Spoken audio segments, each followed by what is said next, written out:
Italy میں ہوں اور مدنی مذاکرے میں ابھی تشریف لانے اور حاضر ہونے پر کلام تو جاری ہے. تو اس میں کیا آپ کو لگتا ہے کہ جیسے آپ عموماً فرماتے ہیں ماشاءاللہ آپ تشریف لائیں، تو سننے والے کو ایسا لگتا ہوگا کہ یہ آنے کو تشریف لانا ہی بولتے ہیں، حاضر ہونا نہیں بولتے ہوں گے، تو ہم سے سن کر ان کو لگتا ہوگا کہ تشریف لانے کو ہی استعمال کرنا چاہیے، لہذا وہ ہم سے جو سنتے ہیں وہ اسی کے مطابق عمل کر رہے ہوتے ہیں. کہ جیسے کہ ہم تو یہی کہتے ہیں کہ آپ تشریف لائیں، تو وہ بھی یہ کہتے ہیں جی میں تشریف لایا ہوں.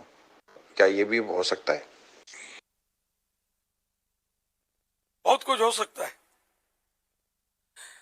پیارے آقا صلی اللہ علیہ وسلم نے فرمایا اور اس کے بعد کچھ ارشاد ہوتا نا، تو یہ بندہ سمجھتا ہے کہ فرمایا کے معنی ہے کہا.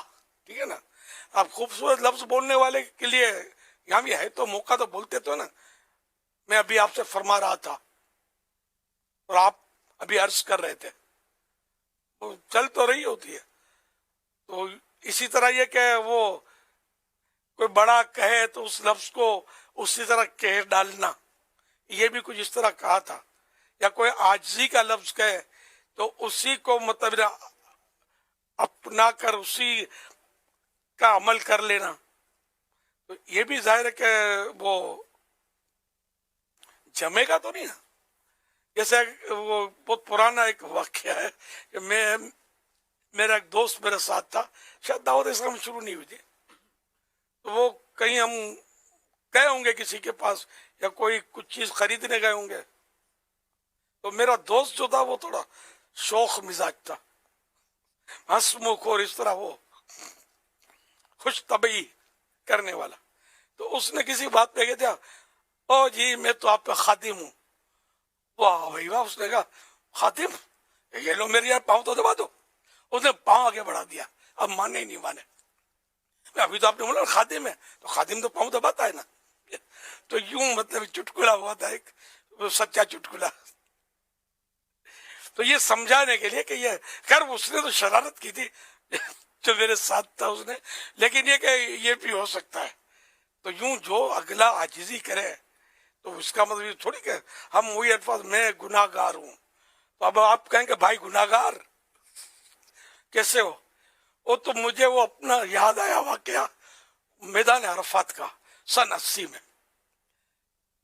سن 80 میں میرے ساتھ ایک دوست تھا. ہم لوگ میدان عرفات میں وہ بچھڑ گئے اپنے قافلے سے. قافلہ بھی کیا تھا، وہاں کچھ مدینہ پاک میں سادات کرام کی شفقتیں ہوئی تو انہوں نے کہا کہ ہمارے ساتھ آپ حج کریں. چلو ہمارے پاس تو کچھ بھی نہیں تھا، قافلہ تو تھا نہیں. تو یہ بہت بھلے حضرات تھے، مجھ سے تو کچھ کام بھی لے لیتے تھے. وہ مطلب روٹیاں بھی یہ پکاتے تھے اور سب کچھ لے کر چلے تھے، خیمہ، روٹیاں، آٹا، چولہے اور لاد لاد کے یہ نہ مجھے کچھ اٹھانے دیتے تھے. تو خیر تو یہ پہاڑ پہ انہوں نے خیمہ گاڑا، پہاڑ سے اپنے سے چڑھا نہ جائے گا. تو میرے تو کمر میں کیا کچھ ہم چوک پڑ گئی، اردو میں جاتی ہے چوک پڑ گئی، درد ہو گیا کیا. خیر پھر ہم بچھڑ بھی گئے کیا، میدان عرفات میں بچھڑے. مینا میں تو ساتھ ساتھ تھے. اب میدان عرفات میں بچھڑ کر پتہ نہیں کہاں نکل گئے اور کسی نے اپنے خیمے میں کوئی جاننے والے میں لیا ہوگا، یہاں خیمے میں چلو نا. میں چلا گیا اب چلو خیمے میں. تو وہاں کسی نے کہا ہوگا مولانا دعا کراؤ، تو میں نے دعا کروائی. اب ادھر میدان عرفات اور حج تو رقت تو آدمی کو آتی ہے عام طور پہ. تو وہ رو رو کے دعا ہوئی. تو ایک کوئی شخصیت تھی، ہاں یہ دیکھنے میں موپیدار شخصیت، مطلب کوئی شخصیت. اب وہی فرمانا ہے ان کی ساری یا جو بھی ان کو شاید کچھ سمجھ پڑتی نہیں ہوگی کیا. تو جب دعا ختم ہو گئی تھوڑا رونا دھونا تھما تو وہ انہوں نے کچھ پھول برسانے شروع کر دیے. ہنسنا منع ہے، ہنسیے گا نہیں. انہوں نے کہنا شروع کیا کہ اپنے کو گناہ کرنے نہیں چاہیے، ہم گناہ کرے کائی کو کہ پھر یہاں آ کر اپنے کو رونا پڑے. تو یہ ایک چٹکلا ہوا تھا میرے ساتھ. جو سمجھے ہوں گے سمجھ گئے ہوں گے، جن کو پلے نہیں پڑا ہوگا وہ ایک دوسرے کو منہ دیکھ رہے ہوں گے میں غلط کیا کہا ہے رسول نے؟ جو گناہ کرے وہ روے، میں گناہ کرے ہی نہیں کہ روے. تو اللہ کے نیک بندو، پیارے آقا صلی اللہ علیہ وسلم تو وہ ہستی ہے کہ جن سے تو گناہ ہو ہی نہیں سکتا، ممکن ہی نہیں ہے. سمجھا؟ ظاہر معصوم ہے، سید المعصومین ہے صلی اللہ علیہ وسلم. لیکن پیارے آقا صلی اللہ علیہ وسلم نمازوں میں اور مطلب بعد مواقع پر اتنا روتے تھے اللہ پاک کے خوف سے.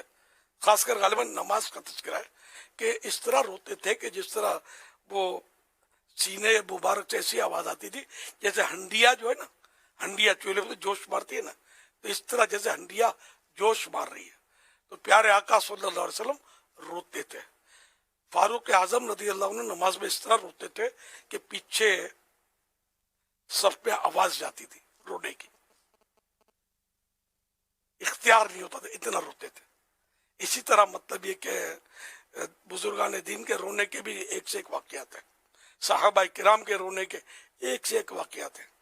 تو نعوذ باللہ وہ نہیں، انہیں رونے کے لیے یہ شرط نہیں کہ گناہ کرے تو ہی رونا ہے. جو جتنا اللہ تعالیٰ سے محبت کرتا ہوگا، جس کے دل میں اللہ پاک کا خوف ہوگا، وہ زیادہ روئے گا. اور جو زیادہ گناہ کر کر کے دل سخت کر بیٹھے گا اپنا، تو وہ رونا چاہے گا تو پھر رونا نہیں آئے گا اس کو.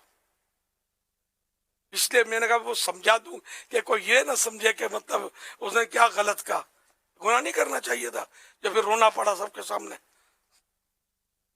صلو علی الحبیب صلی اللہ صلی علیہ اللہ وسلم. علی محمد.